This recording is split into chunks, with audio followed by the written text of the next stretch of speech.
Good morning, Monday morning. I often talk about the fact that Israel is dominating various sectors of technology. FoodTech is one of them. Today is going to be my first FoodTech event in Tel Aviv. It's going to be a fantastic day. All the investors, all the startups, and many, many visitors from abroad. Super pumped about it. Not sure what to expect. Let's do this.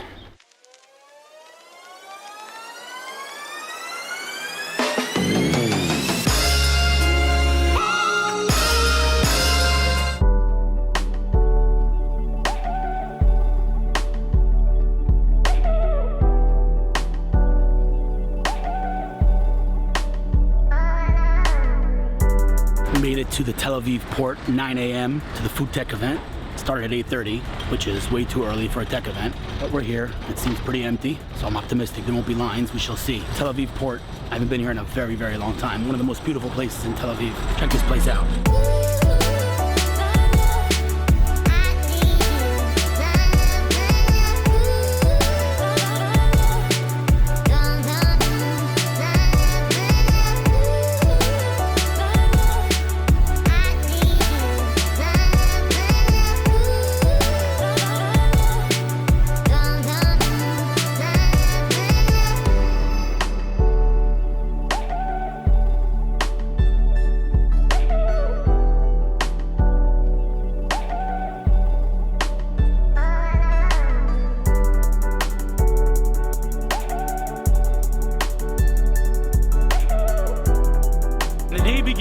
Bumping into some big names in the, let's call it, food, agriculture, energy. What else do you call yourself part of? So we actually are going to be calling ourselves something new in January, but you're going to have to stay tuned for that. Okay? I got a scoop over there. There's a scoop. I hope my partners don't kill me for sharing that, but if I'm going to share it with anybody, I'll share it with you. It's only like 100 million views.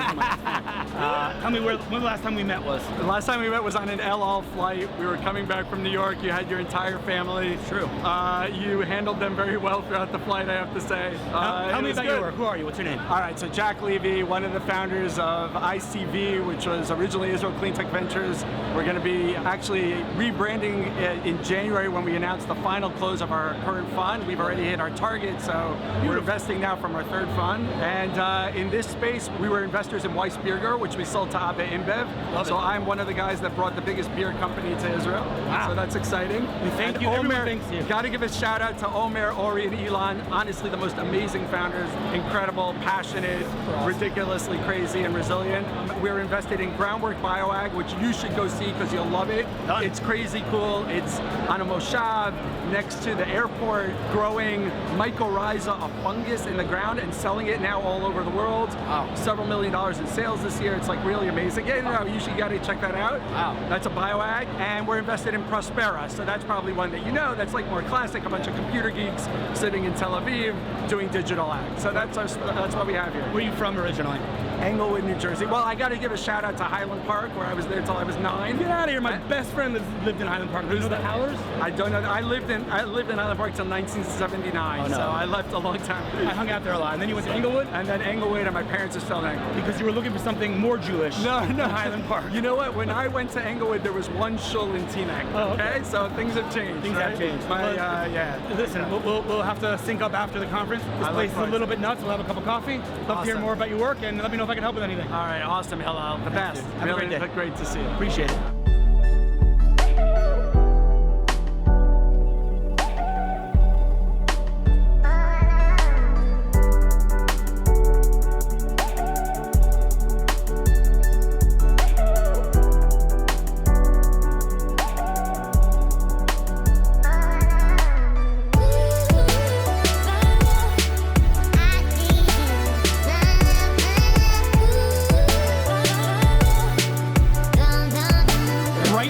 We're going to have a very, very, very, very hard time today because everywhere I look, there are legends in the food space, in the agriculture space, and many, many more. But when Barak, the chairman and co-founder of C-Tree, tells me I need to meet someone, I don't ask questions. Who are you? What's your name? I'm Matan Goldberg. Matan Goldberg. Who are you? Where are you from? What's your deal? Talk to me. I grew up in Israel, actually, but I live in Northern California. Are you originally American? No, I'm sound totally American. My dad's American, my mom's South African, and we spoke English in the household. So got it. Cool. Where'd you grow up in Israel? So I lived on kibbutz primarily. I grew up on a kibbutz up north, northern Israel, and then lived on kibbutz Gezer, not far from here. That's where you play baseball. Yeah. That's awesome. Yeah, I play Super baseball. Cool. Yeah. That's awesome. Okay, so how long ago did you leave Israel? So I left for good in 1996. Hey, no, for good. We're coming back. Yeah, 1996. Moved to the U.S. Moved to Los Angeles originally. Finished high school, and then moved up to the Bay Area. Went to Berkeley. Love it. For undergrad. So we passed each other in the air because I moved here in the middle of high school. Okay. From New York. But okay. Anyway, so what do you do? What's your story? So I work for Agriculture Capital. I'm a partner in a couple of the funds that we manage, and our focus is on vertical integrated permanent planting, permanent crop investments, specifically in citrus, which is obviously a big area for Citri. That's how we got connected, how I got to meet Barak. Big news coming on that front. We can't talk about it quite yet. Big news coming on that front. But anyway, it's very exciting. I mean, listen, if you would have told me 5 years ago that I'd be like losing sleep from excitement over an agriculture company, I'd been like, you're on drugs. But what's going on in agriculture in general, Citri specifically, and apparently what you're doing and what you're up to is just incredible. It's really incredible. Yeah, I think Citri is targeting some of the biggest challenges to our industry, and if they can continue to develop and do some of the things that they're trying to do, it's going to be huge.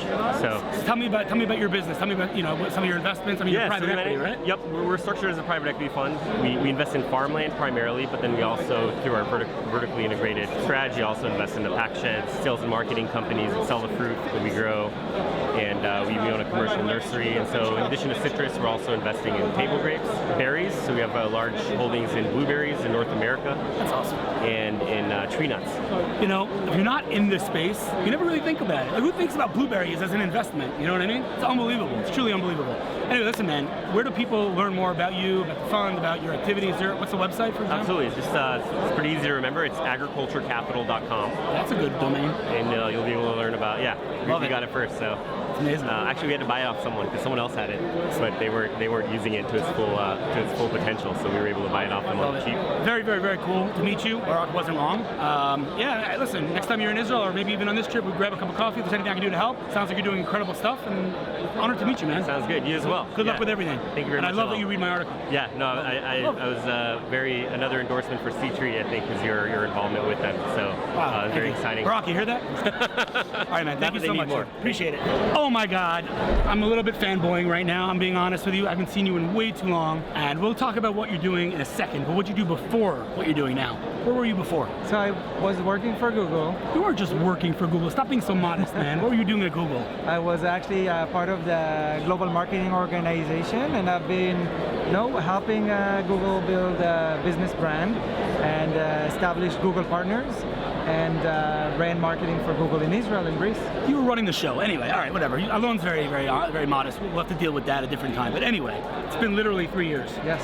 It's not good. 3 years. You have to have like a coffee, a steak, both to catch up. Yeah, of course. All right, what is Alon Klein doing right now? Because whatever it is you're doing, like you had me at Hillel, because if you're in, then I'm in. Like, you got to be doing something spectacular. So what is it? What are you doing? So we actually created Tastewise. Tastewise is a predictive analytics platform for food and beverage. So we're helping some of the world's leading brands to see what are people eating and drinking today across the world, and what will they be eating and drinking in the future. I love it. So we're helping them predict the future trends based on what is it that consumers do today and what are their deep motivations to choose what is on their plate.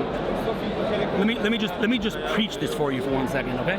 I always say that what excites me most about what we do, the world of technology and innovation, isn't like the geeky, like drones. I mean, I love drones, don't get me wrong, but like when there's a company that's taking technology, sorry for the word disrupt, but there's no better word, to disrupt a boring industry, quote unquote, right? You look at, and when I say boring, I'm saying, in quotes because it's not boring, but you look at healthcare, you look at transportation, you look at communication, you look at hospitality. These are things we always did. And the hottest companies, Airbnb, Uber, Facebook, etc., are disrupting those using technology. You look at food and beverage.